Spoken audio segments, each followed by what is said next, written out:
Hello viewers, you're watching India Today Global. Now, in a major development, Pakistan has taken a U-turn. The Prime Minister of the country, Shehbaz Sharif, says that he's willing to talk to India. He's willing to have peace talks, and specifically on issues including Kashmir, trade and water sharing. And at the same time, the Prime Minister has also been rallying support for the country. He was in Iran. This was followed by a visit to Turkey, and he's going to travel to Azerbaijan and Tajikistan also.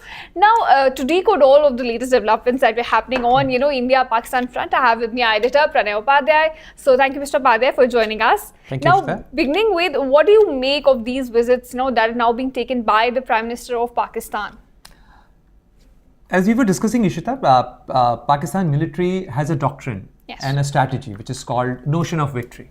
Pakistan, who has taken a setback by losing out many of their military bases in India's Op Sindoor, but they are selling this notion of victory not at home but abroad as well. And you can say that both Prime Minister Shehbaz Sharif along with the Field Marshal, Asim Munir, are on a gratitude visit to first to Turkey, then to Tehran in Iran, and then Azerbaijan, and then Tajikistan. So from 25th of May to 30th of May, they'll be out of the country. They'll be making these gratitude visits, and they're selling this notion that Pakistan has won this conflict, and not only won this conflict, they are for peace. They are the good guys here. Yes. So I hope you're not surprised by the statement of Pakistani Prime Minister, what he said in Tehran while sharing the dais with the Iranian President Masoud Pezeshkian, because Pakistan has a habit of it. After inflicting terror incident, or after every terror incident or any major India-Pakistan conflict, they go through the same cycle of extending the olive branch, saying that they are willing to talk to India. But are we ready? It takes two to tango. Are we ready to talk to Pakistan? And are we ready to talk to Pakistan on length and breadth of the issue? Haven't we talked to them? Before. Haven't we gone through? Absolutely. Like you would recall, Rishita, that we have gone through that entire process of composite dialogue and all the confidence building measures, the Samjhauta Express, then Thar Express, then train and Aman Setu, cross-border trade. But what did we get in return? Every time, with every peace gesture, was sabotaged by a terror incident. Exactly. So, sir, a couple of points here. So, you mentioned that Pakistan has said it's willing to talk to India on three issues. You have Kashmir, you have trade talks, and you also have water sharing, right? So, how badly has India hit Pakistan that Pakistan had to take such a U-turn and say that they're willing to talk?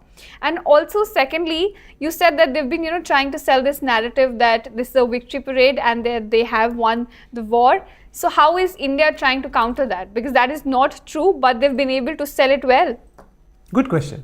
Let us break it down one by one. So, what Pakistan is trying to do?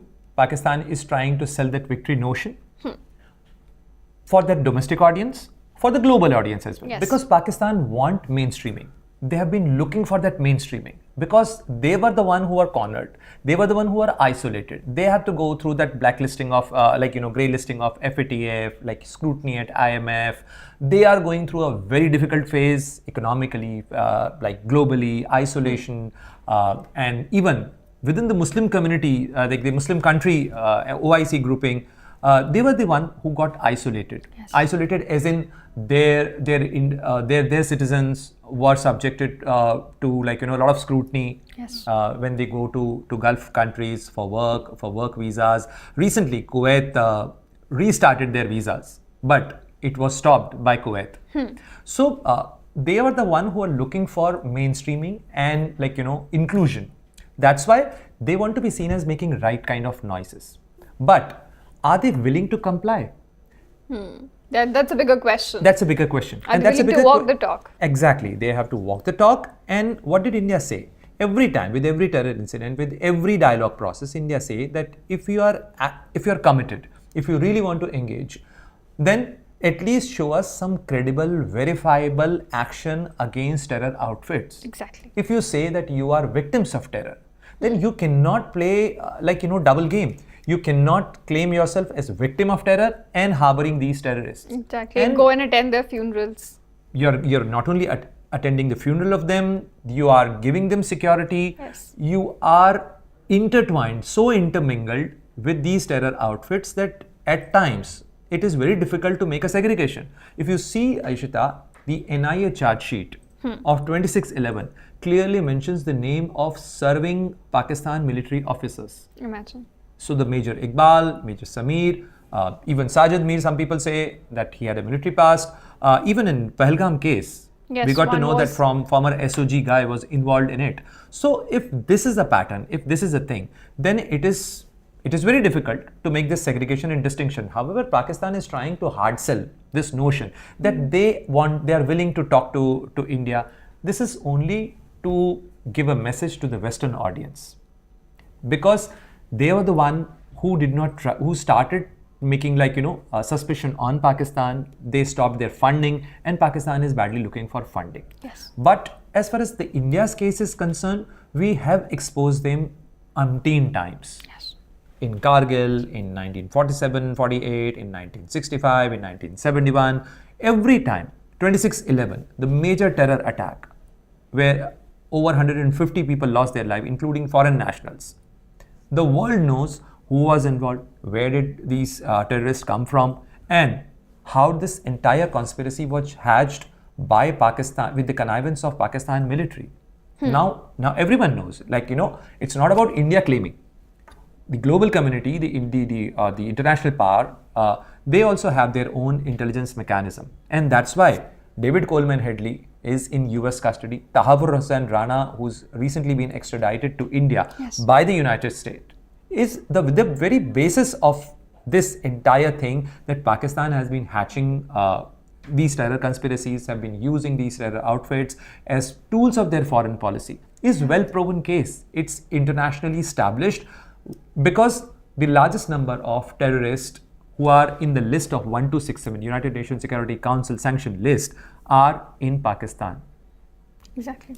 So coming back to the other point, that they are willing to talk to India, they are willing to engage with India on Kashmir, on trade, on water sharing. water sharing issue. On water sharing issue, let us start first thing first.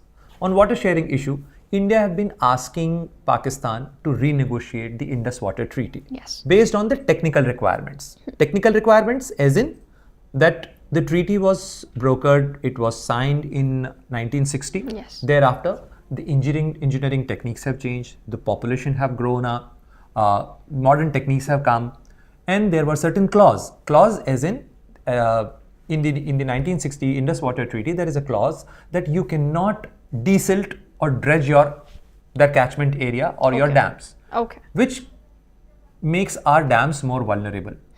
It creates problem. With the swelling population around, with the growing urbanization, it creates problems. So you want to renegotiate it. Yes. And the process of renegotiation, in any negotiation, is done across the table. Their representative will also come, our representative will also be there, and it's a long run process. But if we don't listen to Yeah, but problem, Pakistan had been refusing to do Pakistan that. have been refusing, they are not even acknowledging that there is an issue. So there is a water sharing problem, there is a water sharing issue. We are not being able to utilize our share of water, and we wanted to discuss it. We sent them notices much before of putting Indus Water Treaty in abeyance, but they did not listen to it. So we were compelled to do this decision. Yeah. And when you sign any accord, any negotiation, or any agreement with someone, there is a basis of it. The preamble of that Indus Water Treaty clearly mentions that this treaty is signed on the basis of goodwill and friendship. Yes. Was there a goodwill? Was there a friendship? Did Not at Pakistan comply on goodwill? Did they show any goodwill? Did they extend a hand of friendship? If it was not there, how can they expect that we should always comply with what we have agreed, Exactly. and Pakistan can get away with anything? Coming to trade issue, we have extended the MFN status to Pakistan much before, many years ago, which is not the case now. We have revoked it. Yes. But we have been we were asking Pakistan to have the reciprocity to give MFN status, which they did not do. They didn't. Look, any international principle is largely based on reciprocity. You do this, I do that. Yeah, it's a give and take. It's a give and take. And it has to be give and take. If it has to be balanced, if it has to be rational, it has to be give and take. Pakistan did not do that. Coming back to the Kashmir issue, like, the real core issue, what Pakistan says. What is the Kashmir issue? Even if they cite the UNSC resolution, even if they say that in 47, 48, what did UN say in plebiscite, for having a plebiscite, we do not want to have any plebiscite because it's a settled case for us. But even for a fraction of moment, if you want to say that if we want to carry out the plebiscite in that area, then the precondition to have a plebiscite, which was laid down by the United Nations Security Council resolution at that point of time, was that the withdrawal of Pakistan army from that area. Okay. Is Pakistan willing to withdraw its army from that area? No, at all. What did they do? They did not do anything. What do they want? They want the Indian side of Kashmir, and they are claiming it as unfinished agenda of partition. Then there is no point in talking to Kashmir. What is there to resolve in Kashmir except the part that Pakistan is an illegal occupation of Kashmir, and not only the Kashmir, they have the Shaksgam Valley, which is part of the Kashmir, Jammu and Kashmir, erstwhile Jammu and Kashmir state. They have ceded it to illegally ceded it to China.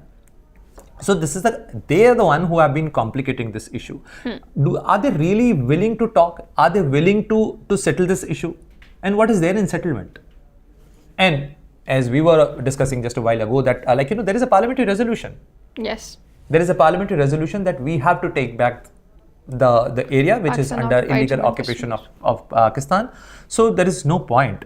But even if we wanted to talk, we have been through this process, the composite dialogue process, which had various components: confidence building measure, the sport ties, the cultural ties, the media to media relationship. But what did we get in return? Every peace overture by India, every effort to make peace with India was sabotaged by a terror incident. And there is a series of such incidents. There is a series of such incidents post 1947-48 up to Pahalgam. We have seen what happened post Lahore bus travel by the then Prime Minister Atal Bihari Vajpayee. We got Kargil in return. All right, sir. So you have explained in detail the issues that have come up in the latest, talks and in the kind of olive branch that Pakistan has tried to extend to India. Now, I want to ask you the last question here. Sir, they've said, they're willing to have peace talks, but of course, as you mentioned, that these are issues that cannot be, talked about because Pakistan is not willing to change. So in that case, is there a possibility of a flare-up, in military domain, or has this issue now gone into the diplomatic area? Are we going to just talk about it, or could we see an escalation on the military front now? India-Pakistan share around 3,323 kilometer borders. A part of it is international border, but over 740 kilometer is line of control. Line of control is a militarized zone. Yes. There is always a possibility of a flare-up. As far as India-Pakistan issue is concerned, we have seen in last over 75 years that there have been periodic flare-ups on that part of border. So no one can assure that there cannot be a possible flare-up. Because Pakistan, unless Pakistan get rid of that habit of orchestrating, engineering, harboring the terrorists and terror incidents and using terror incident and terror outfits as tool of their foreign policy, no one can assure. Which seems unlikely. Which seems very unlikely.